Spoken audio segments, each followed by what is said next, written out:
First of all, it's a great pleasure to be here because I always like visiting India just because it's so different from Europe and such a wonderful country. I'm going to talk about active matter. And before I start, thank you very much to the people who did all the hard work. Armin Dusma-Hamadi has been a fantastic postdoc and has now had a fellowship to stay at Oxford for a bit longer. Tyler Shendrock was with us for a couple of years and is now a postdoc at Rockefeller. And Christian Thijssen was an MSc student in Eindhoven who's just, as of next week, starting a PhD at Oxford.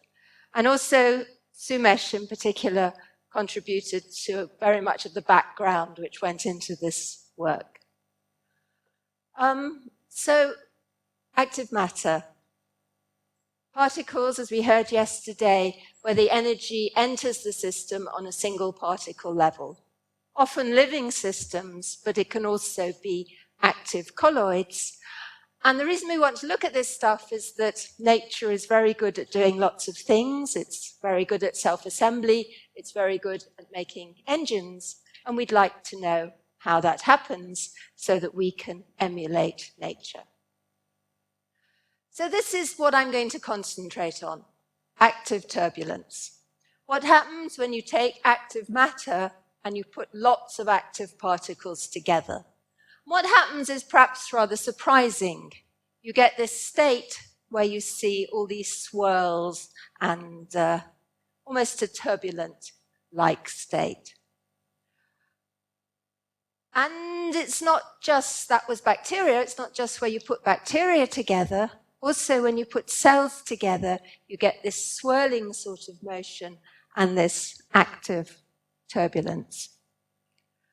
So what I'm going to do is first of all talk about quite a lot of background, with apologies to the experts in the audience because I think I've got quite a lot of graduate students here. So I want to talk about what active turbulence is and how far we understand it so far, and actually start right from the beginning and tell you about topological defects in nematics and tell you about how swimmers swim. So this is background. And then I'm going to talk about work we've been doing on trying to understand what happens when you take this active matter and you put it in a channel. So that will be a sort of generic computational thing. And then a much more, a problem where we link to experiments a lot more, where we look at cell layers. And we've found topological defects in layers of cells, and we think they might actually have a biological function. And a trailer for Professor Sono's talk, he also has seen defects in these active systems, in biological systems, where again, we sort of are all wondering why they're there and how important they are. So, background. There are two bits of background I need to go through in order to understand the background between active turbulence. And the first is worrying about liquid crystals. Liquid crystals are long, thin molecules, and entropically, as you cool them down or push them closer together, it becomes easier for them to be in this sort of state. Entropically, they have more room, and so they form a nematic state. And the nematic state is where you have long-range orientational order, and everything points in more or less the same direction, but no long-range positional order. This nematic symmetry can be described by a director field, essentially a headless vector in the direction of the nematogens, but it also can be described by a tensor Q. The tensor order parameter tells you about the direction of the order and also the magnitude of the order. Now, liquid crystals are fun things for two reasons. First of all, they're a viscoelastic fluid, and the reason that they're viscoelastic fluid is that they have elasticity.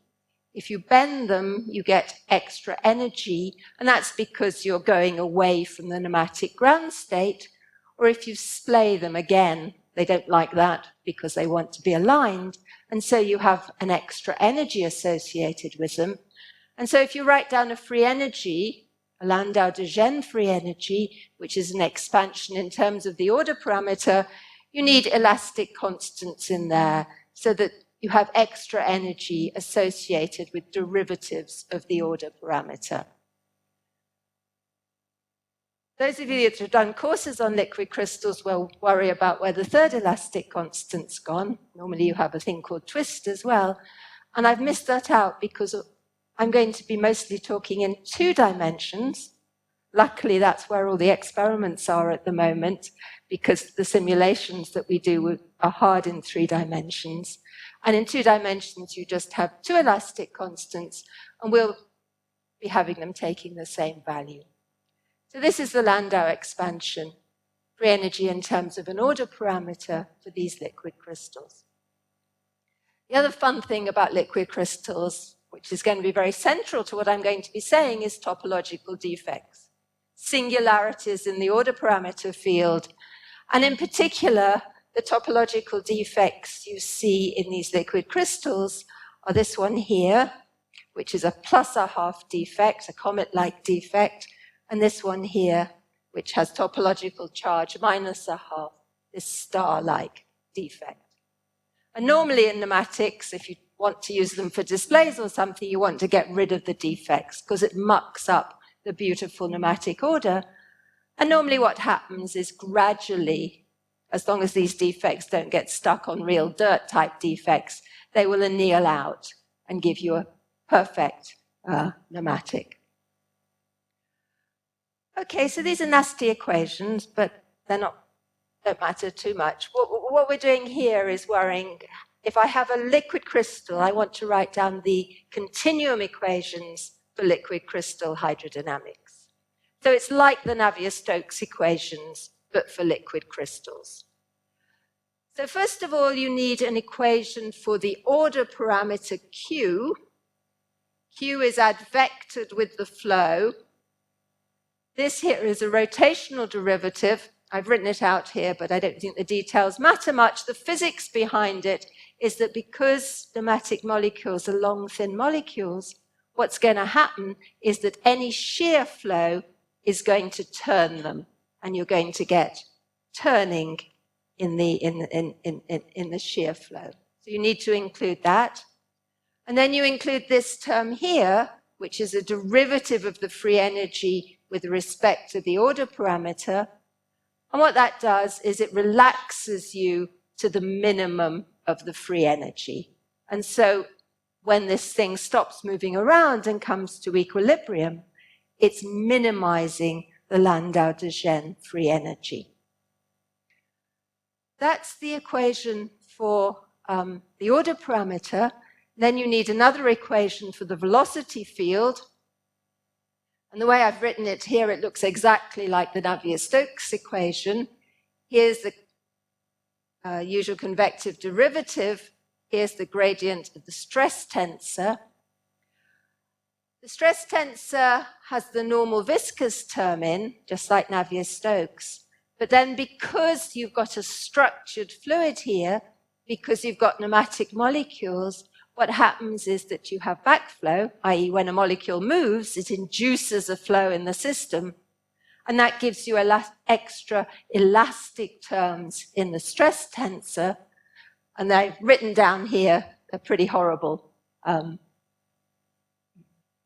the computer can cope with them. Okay, so those are the equations for just continuum equations of motion for a liquid crystal. And those are well known and well established. And I've rewritten them here just to get rid of some of all that mathematical things mucking up my slide. Okay, so that's what happens for a passive liquid crystal. Now, the other bit of background we need to know what's going on is what happens, how do swimmers swim, basically. So we're at low Reynolds number here. Everything's tiny. We're at low Reynolds number, so we need to worry about the Stokes equations. And if I have a point force on a fluid, then the resulting velocity field is given by the Stokeslet, which I've written down here. F is the force, mu is the viscosity, and r is the position vector of the point you're looking at. And if I actually draw out the flow field, the Stokeslet flow field, here's the pattern that you end up with. Here's the velocity field due to a tiny point force, or a tiny colloid, if you like, which is being pulled through the fluid. But swimmers are different. Swimmers are different because they're force-free. And so at any point in time, a swimmer has to have equal and opposite forces acting on the fluid. There's nothing there to pull it, so it has to drive itself. And so by Newton's law, you're always going to get equal and opposite forces. And so you have to add up two of those little Stochastic separated by a small distance. So it's a bit like going to a dipole in electrostatics. And so you end up with a dipolar-like flow field, and if you draw it, it looks like this. Swimmers pull fluids in from their ends and push it out from their sides. And you end up with a flow field which has a very different symmetry than a single colloid. You can see here that this thing has a symmetric line around here, that it again has this nematic symmetry. You can't tell the difference between the front and the back. So for swimmers, the flow field, I should say the far flow field has nematic symmetry. The way I've got it drawn, this is what's called a contractile swimmer, or a puller, which pulls in fluid from the ends and pushes it out from the middle. You can also change all the arrows round and have swimmers which push fluid out from their ends and pull it in from the sides, and that's called an extensile swimmer, or a pusher. So now let's go back to these equations of motion and say, if I now want to write down a continuum theory for lots of swimmers, then how do I change them? How do I make this from a passive nematic into an active nematic that's pumping in energy? And the answer is that you add a term in the stress tensor, and the term in the stress tensor is really easy. It's just an activity parameter times the order parameter Q. And this is one of Professor Ramaswamy's amazing contributions to the field, just realizing that that's the term you need in this sort of equation. Why? Why is it like that? Well, it's actually fairly complicated to think about it, but a fairly hand-waving argument relies on what I've said so far. We've seen that these systems produce nematic flow fields. That's why you need these equations of motion in terms of a nematic order parameter. It's the symmetry of the flow field which leads to the forcing term due to the activity being proportional to this nematic order parameter Q. So for the bacteria, there are almost two reasons why they end up nematic. The first is their shape, the fact that they're long and thin, and the second is the fact that their flow fields have nematic symmetry. And that's where this term comes from. Now, in terms of the physics of it, the fact that it comes in the stress tensor is important because I have gradients of the order parameter. It comes under a derivative. It comes under a derivative, so that means that whenever you have any sort of gradient in the order parameter, any changes in the direction of the nematic order or in the magnitude of the nematic order, you'll get this imposed stress and you'll get a driving force on the fluid. Now, it turns out that if you have a nematic state, because of this, that nematic state is unstable to any sort of flow. You can't have a nematic ordered state in an active fluid. You can see that by just doing a linear stability analysis and showing that that zeta Q term in the stress tensor sends you unstable, but you can also see it by a nice picture, which I think is due to Sumesh Tampi originally, this picture did for me, okay? And you can see it because let's have a nice nematic state here. And think of a small fluctuation. These things are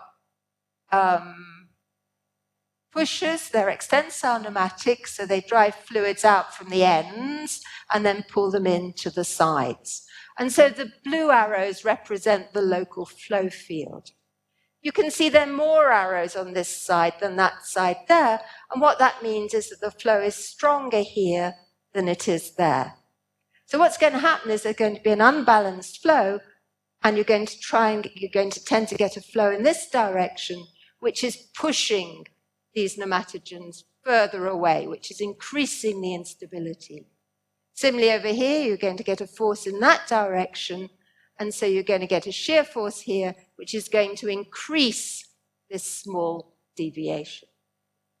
So these extensile active pneumatics are unstable to bend deformations. Turns out that contractile ones are unstable, are stable to bend. The flow just pushes you back, but you're still screwed because they're unstable to splay deformations. So, the minute you put on activity, the ordered pneumatic state is unstable. That all goes back to the fact that the swimmers are force-free, so they have pneumatic symmetry, so you have this extra term in the equations of motion. The ordered pneumatic state is unstable, and so you've got to ask what happens instead. And what happens instead is this active turbulence. And then it's very hard to do anything analytic, and so we have to solve the equations numerically. And if we solve the equations numerically, this one's actually an experiment, but this is numerical solutions of the equations of motion. And actually, maybe that's the experiment, but they look exactly the same, so it doesn't matter. This is showing you the vorticity field. So then I want to ask is, what does this active turbulence look like? And the answer is that you get lots of vorticity, you get local regions of positive and negative vorticity, and typically the sort of length scale here is maybe about 5 swimmer lengths. So they're larger than the individual swimmers. You also get a flow field which looks like this, where the yellow bits are large magnitude flow, and so you get jets of places where the flow is concentrated. The other thing you get, which characterizes this active turbulence, is topological defects.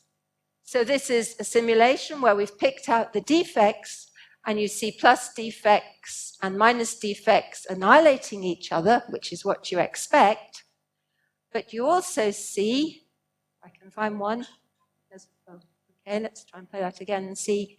If you look, the number of defects doesn't decrease, and that's because not only are defects being annihilated, but they're also being created. There should be one popping out there. Yeah. Okay, and so you end up with this state where you get an equilibrium number of topological defects, which are continually meeting each other and being destroyed, but at the same time, because this system is active and you're pumping in energy, they're also being created. Actually, in passive systems, you would also get sometimes topological defects created due, say, to thermal fluctuations. But the problem is that in passive systems, they just sit there and then they're annihilated again with the same partner that they were created with. In these systems, the topological defects move. Because remember I said any gradient in the order parameter field gives you a stress and makes things flow. Well, certainly around a plus a half defect, there are loads of gradients in the order parameter field. It changes a lot. So you get stresses here, and these things move towards their head in an extensile system and towards their tail in a contractile system. So once a pair of defects has been formed, the plus one just moves away before it has time to annihilate.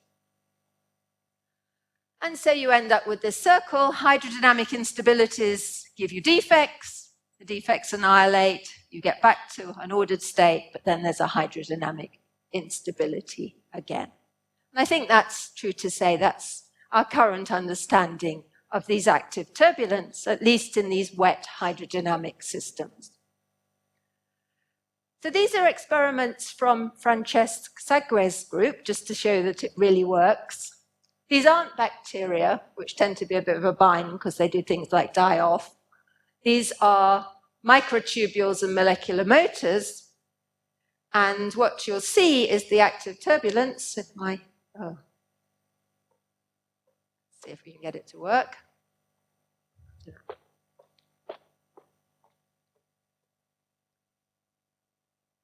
Oh, just took time, okay? This is active turbulence. You'll see it lines up here. This is because this is a slight fiddle. Okay? This is proper active turbulence. The lining up is because they've put it on an aligned liquid crystal as a template. So the aligned liquid crystal is giving you a friction. And so initially you get what you'd expect in terms of active turbulence. And you can see the topological defects. Here's a still showing where they are. And then you get it lining up again. Okay. So that's really the background. Now, the science, the new things we've done recently. We wanted to ask what happens if you take this active turbulent state and take active matter and you confine it in a channel. The reason we wanted to ask that is if you're going to use this stuff to do any work as an engine, then it might be a good idea not to have active turbulence, which is all over the place, but just a state where you get a regular sort of flow. So this is the phase diagram that we end up with. Okay, this is the important axis. This is essentially the activity. And you end up with a whole list of different states. The green one is nothing happens. Okay, there isn't enough activity to get stuff to move. Then there's a threshold to a state where you get uniform laminar flow. The laminar flow becomes oscillatory. Then you get a lattice of vortices, and then you get active turbulence. Got pictures of those different states. First of all, nothing happens. There's a threshold in activity before you get anything. Then you get this uniform flow, colors of vorticity. Then the uniform flow becomes a bit wriggly. Then you get this state here, which we've called a Ceilidh Dance state, which is a state of vortices, which I'll look at a bit more carefully. And then you get active turbulence. So let's consider the Ceilidh Dance state. It's a lattice of vortices. So what you're seeing here is the different vorticity. If my movie decides to play, yep, there we go. You can see that the vortices sort of squish each other alternately, but you get a dynamical pattern there between these flows going this way and the flows going that way. The dots on this picture are the topological defects. The minus topological defects sit fixed to the wall. The plus topological defects form tracks so that half of them are moving in this direction and half of them are moving in the other direction. And so you get this really rather amazing pattern. Let's see if we can see it. You can see the green topological defects here moving along the channel.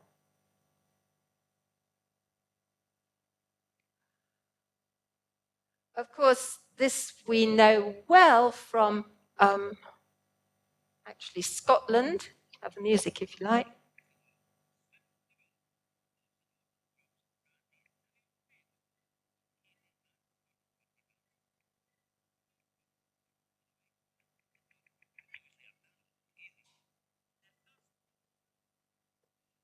So this is what the defects are doing as they're moving down the channel.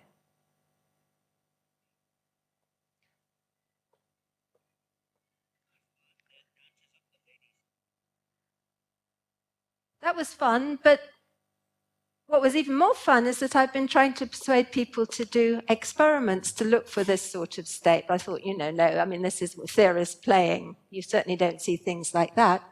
But then, luckily, we've got some great experimentalists, and in Francesc Segue's group from Barcelona, what they did is they took a 2D layer of this active stuff. So this is looking down on a 2D layer on top of some sort of interface. And then they put into that, what do you call it, a sort of grid, a grid. So these are grid lines which separate it into channels, and then they saw what happened, and they looked at the topological defects, and there you go, the beginnings of a Ceilidh Dance. So these are very, very new experiments. But it's amazing that they saw that straight away. And at that point, everything sort of collapsed because their grid sank because they haven't quite got the density right yet. But I thought it was really rather exciting that they were able to see that so quickly. So maybe it's not just a theorist playground. This is what's really happening in these systems. The postdocs like to call it topological microfluidics. Okay, so this is where you heard that first. Okay, so then now let's yank up the activity a bit. Let's go away from this Ceilidh Dance state where you have the vortices. The vortices start becoming unsteady, and you start having a transition to fully developed turbulence. So now I'm going to look at that. I'm going to look at this boundary here between the Ceilidh Dance state and the fully developed turbulence, and ask how you go to this fully developed turbulence. So this is the vortex state. What happens as you approach turbulence is you get these localized turbulent puffs appearing. So little places where you get turbulence with nice regular vortex lattices in between. To find these places, what we did is we measured the entropy, the vorticity relative to the background lattice. And so basically we picked out these places where you have the turbulence forming, and then we plotted them as a function of time. At low activities, you get tiny puffs forming, but then they die out. At medium activities, when you're very close to the transition, you get these puffs forming. Sometimes they split, sometimes they decay again, but they keep going for as long as we can look. Here, at large turbulence, what happens is that you get pretty much chaos, turbulence across the whole channel. So that looks very like something called directed percolation. What directed percolation is that you throw in a load of sites with probability P, and then you ask, if I start up here and I can only move on this direction, on this lattice, which is twisted at 45 degrees to a vertical horizontal lattice, if I can move in this direction, can I get from the top to the bottom of the system? And so if we start at the top and plot the connected paths, the sort of picture that you get is this picture here, where the left-hand panels are my active nematic that I showed you before, and the right-hand panels are directed percolation. So at least visually, they look identical. So let's go a bit beyond the visualness, and let's actually measure what's going on. So the thing to measure is the fraction of active puffs, the fraction of this picture, which is black. And you can see that on average, it's going to be 0, and then you get to a threshold, and then it's going to go up towards 1, the usual phase transition sort of picture.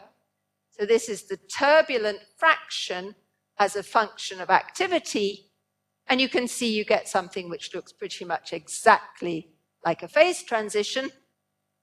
You can measure the critical exponents, and we find the value for critical exponents, which is essentially exactly the same as you get for directed percolation.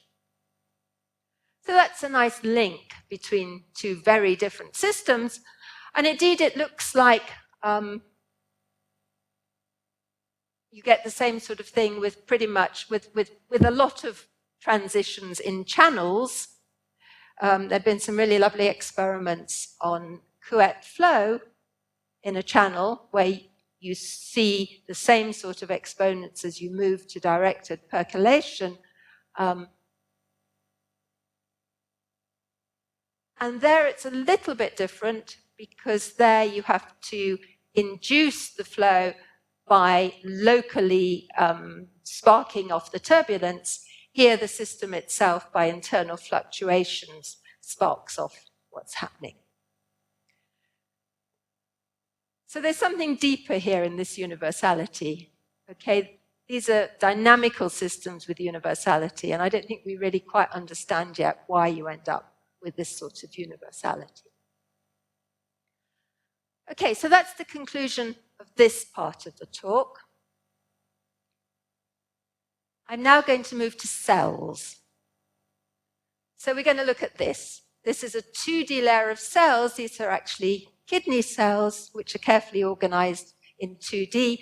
And it sort of looks like active turbulence, sort of. These dots here are cells which are being pushed out of the layer, which die and are being pushed out of the layer, these dots there. So it's different. It's different in several ways. For a start, the main way is that you're getting cell division in there, but you're also, if you're going to do simulations, you have to worry about the fact that the cell layer might expand. It isn't here because we've actually got it confined. And you also have to worry that it's on a surface, so you maybe want to include friction. So first of all, let me just worry a little bit about how we have to extend the equations to look at this system of cells. Well, those are the equations we had before. The extra things we need is, first of all, a concentration variable. So we can look at a region with cells and a region without cells. And if we want to worry about how the region of cells might expand as they divide, this concentration variable tells me how many cells I've got. If I want to worry about cell division, I can put it in as a source term, which says that locally I have more cells. And if I want to worry about friction, well, that's easy. I can just put in a friction term, which should have a minus sign in this equation for the velocity. So let's worry about cell division. Okay? This is a system where I have no activity, but I do have cell division. I'm doing the simulations and I'm plotting the velocity field. Looks exactly like active turbulence. If I put in more cell division, same again, vortices are slightly smaller, you're pushing it a bit harder, but again, you get active turbulence. Cell division acts as a source of activity, and in particular, it acts as an extensile source of activity. So in a cell layer, you have two sorts of activity. One is the usual motility of things moving around. The second is cell division. If you put both of those into a simulation, okay, if I start off with a contractile system and I add cell division, the cell division acts as an extensile stress and it cancels out some of the contractile stress. And the way you see that is that the number of topological defects is decreased.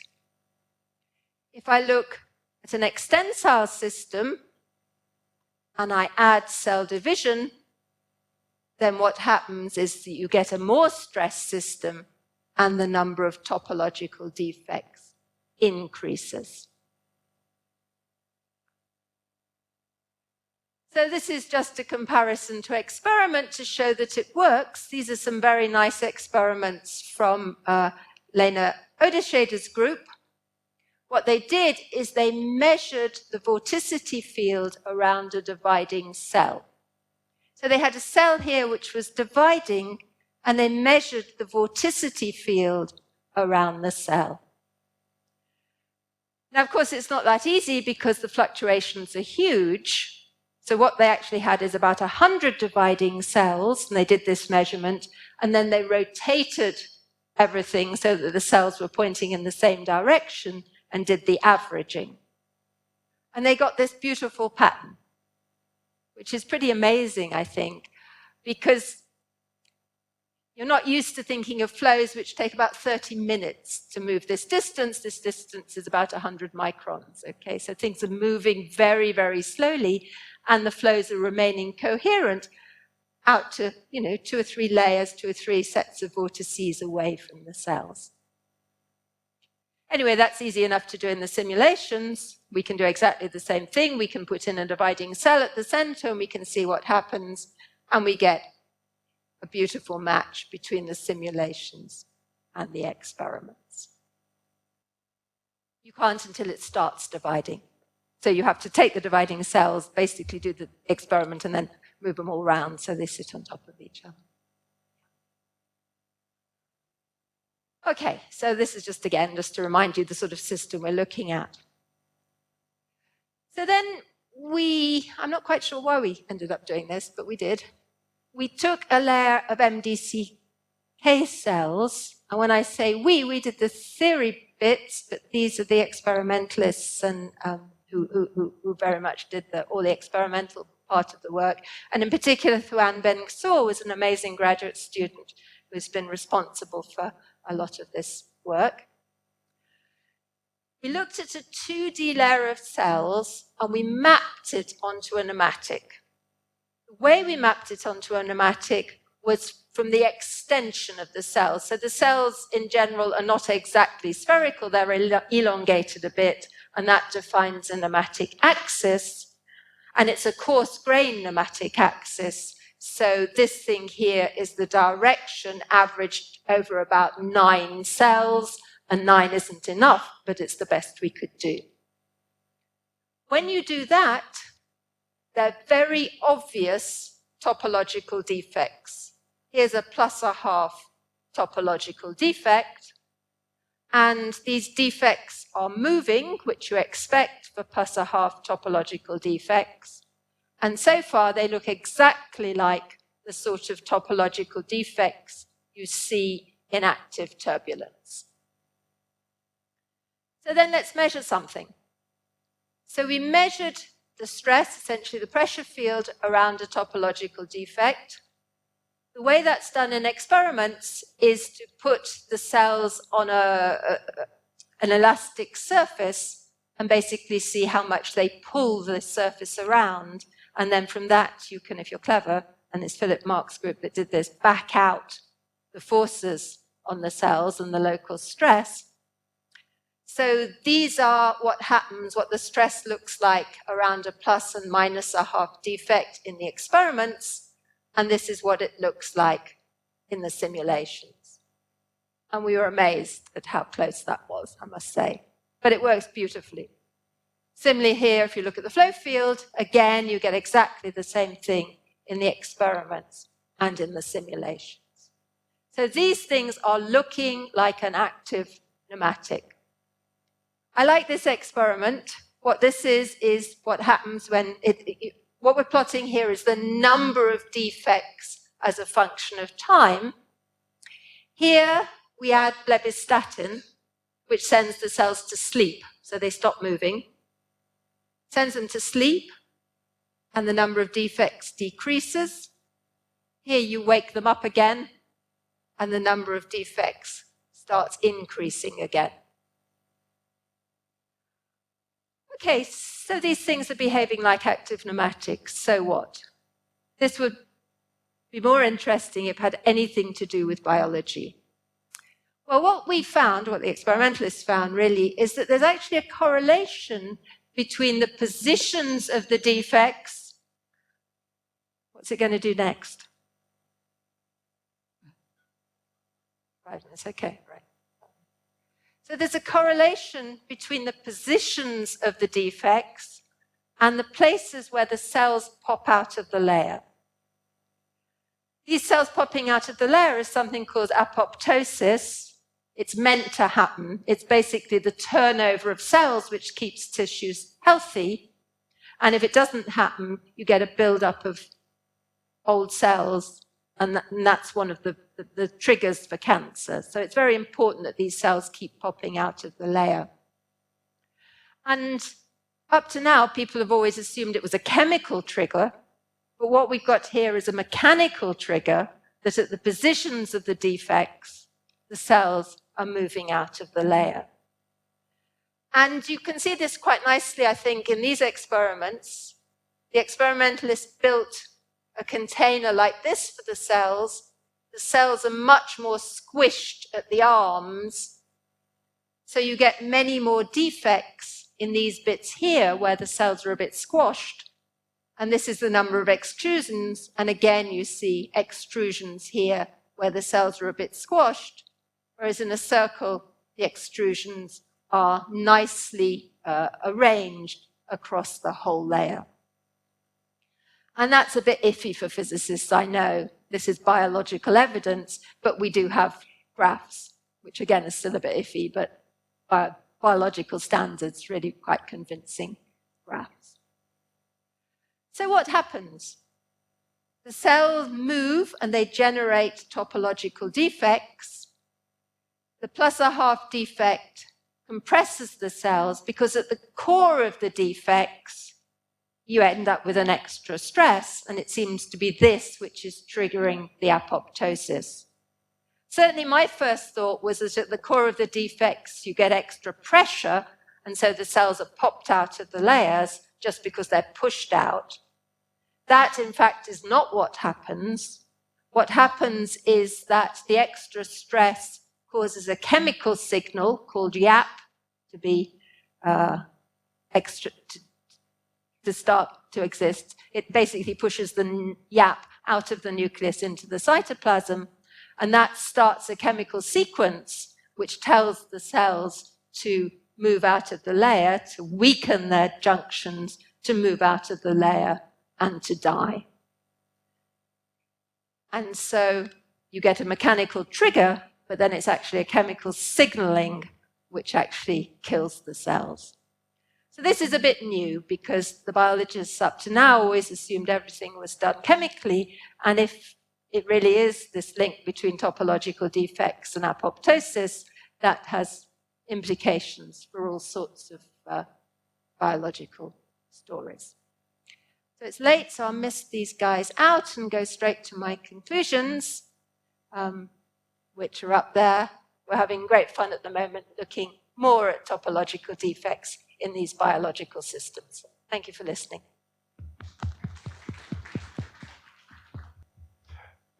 You have shown this impressive agreement between your simulations and experiments.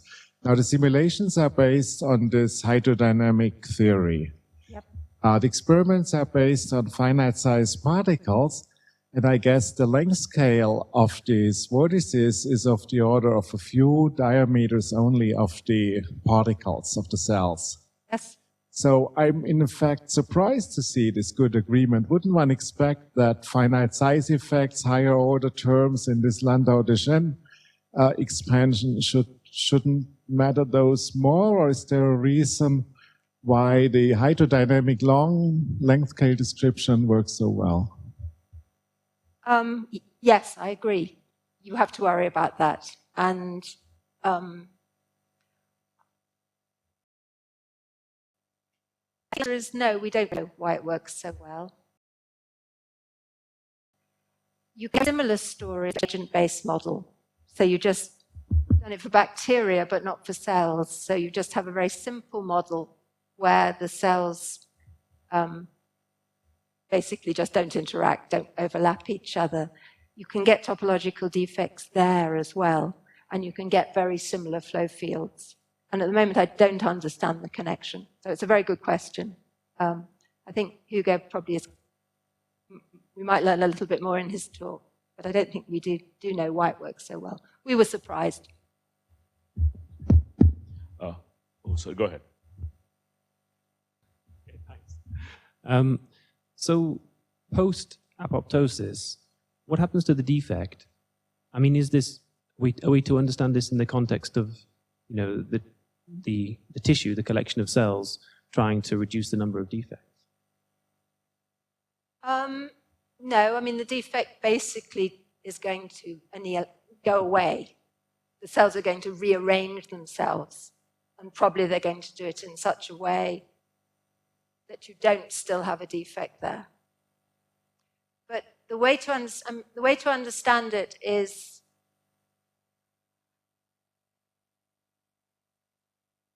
why is YAP there? I mean, in a sense. Okay, YAP is always there, okay. And it's been implicated in other things, okay, to be moved, implicated in other systems where you get stress. Stress seems to move YAP between nucleus and cytoplasm. Okay. The defects form just because this is an active nematic and defects form. Then once they've formed, you end up with this YAP-like story. And it's not that it's trying to get rid of the defects. I mean, the cells will just carry on being cells and move around in a mechanical sort of way. It's just quite simply that once the YAP has been activated, you get this chemical signaling which kills the cells. Okay. Fair enough. Yeah, a couple of questions. One, the numerical studies were two-dimensional hydrodynamics in which all the momentum stays in the layer, or is there an external friction? In order to make a satisfactory comparison with the experiments, did you need to introduce a friction? We did in those experiments with Lederer-Shader. Yeah, I see. We didn't in these experiments. That's odd, isn't it? Because there's a very big difference between 2D hydrodynamics with all the momentum staying in 2D. I mean, the long distance behavior is very, very different. Yes. So. And we've now done simulations where you just have essentially bacteria, as I was saying. Yeah. And you get exactly the same thing. For reasons I don't understand. I see. It is a bit odd, yes. The point. Put in friction, it's not going to make a big difference until you have a lot of friction. But a dry system, yeah. If you then take the velocity field as the velocity field of the surrounding bacteria, yeah. has exactly the same velocity field. And no, I don't really understand properly why. Okay, one other slide. The 0.276 or whatever it was that you got for the onset exponent, that's 1 + 1 dimensional dp or? 1 + 1 dimensional, yeah. Have you tried comparisons with a more spatially extended two-dimensional experiment and the corresponding dp problem? No, I don't think it's going to work in the same way. Well, I don't know, actually. I mean, probably not. The reason is that the minute you expand it into 2 dimensions, you don't have the same transition because you never have the state where you're stable. You never have a quiescent state. Yeah, I see. Yeah, we think, but we're not sure. We're not sure. I see. Okay. I have other questions later. So I had a question about the activity when we compare the swimmers versus when we're talking of cell division. So in the cell division case, I mean, that's a rare event that happens to a cell like in half an hour or 1 hour at least. And if you're looking at a video of 24, it's a pulse, 24 pulses, whereas swimming is a continuous process. Yes. So does not change like the way we write the equations for activity for these two behavior? No, I mean, swimming, the jump you're doing, I think, is between swimmers and bacteria in terms of the time scales. Sorry, the cells. Because the cells move on sort of similar time scales to the ones at which they divide. The swimmers obviously are faster. They go faster. You can actually see a cell layer changing from contractile to extensile when you put in cell division. We've got some preliminary experiments showing that. So you showed this, these puffs, these turbulent puffs, and the comparison to directed percolation. If I understand correctly, then in like normal turbulence, the linear flow is always stable, and here it's always unstable. So I was wondering what's the difference in the mechanism? These appear and die because they're very similar. would expect. It's not relevant. We're not doing it relative to linear flow. What we're doing is it relative to this vortex state. So that's one difference. But I agree, again, you have an absorbing state. Strictly, this is directed percolation in a field, because the activity acts as a sort of field, and it's a local fluctuation which gets these things started. So it's fluctuations which get it going, and they seem to be intrinsic to the system. Okay, but once that fluctuation, it looks exactly the same. Yes. Yeah. So it is slightly different. You're right. You actually have to drive the turbulence itself. Here, you don't have to drive it. It does it itself. Other questions? So there is a driving in a very large length scale, whereas dissipation happens in small length scale. Currently, this case is different because driving and dissipation happens in both in the same, almost similar length scales. Yes. So, is there any understanding of Kolmogorov type scaling in this system, or is that very hard to analyze? Or? Well, we and other people have looked at it. I don't think it's really the right thing to look at. We tried to compare, actually in 3D, this sort of turbulence and real turbulence. And you're right, here the input is on small scales, and then the energy moves up to scales which order these vortices. And I mean, you sort of can see exponents, which are totally different from the Kolmogorov ones, but you can see it over a very short range of scales, and probably it's not the right way to think about it. So it's different. It absolutely is different.